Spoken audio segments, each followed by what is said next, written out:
यंदाची वारी मुद्दामच चुकवली, कारण तुझ्यावरचा विश्वासच डगमगला. तू विटेवर उभाच दिसलास, पण माणुसकी मात्र कोसळताना दिसली.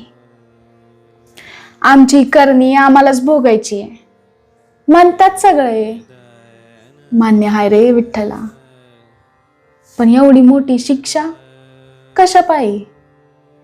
ते 3 वर्षाचं लेकरू, ती 13 वर्षाची चिमुरडी किंवा 90 वर्षाची म्हातारी, नराधमांच्या नजरेत कोणाचीच राहत नाही लाज. घोटाळे, भ्रष्टाचार, फसवणूक करून तुझ्याच दारी नारळ फोडतात.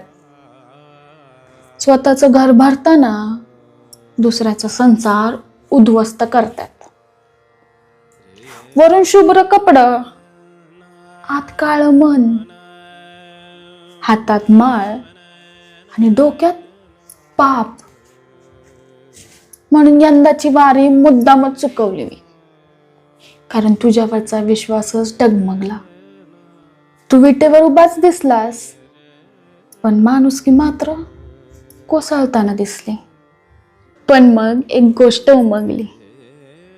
तू विटेवर उभा नाही रे, तू तर त्या हातात आहे जे भुकेल्याला घास भरवतात. तू तर त्या पायात आहे जे दुसऱ्याच्या मदतीला धावतात.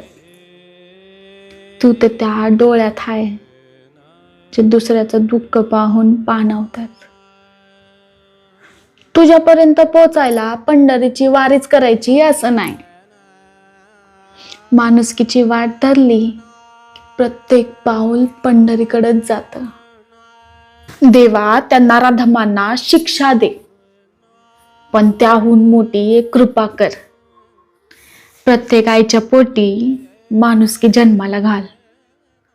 प्रत्येक लेकरू सुरक्षित राहू दे आणि प्रत्येक घर पंढरपूर होऊ दे आणि प्रत्येकाच्या मनात तुझा विठ्ठल जागा होऊ दे.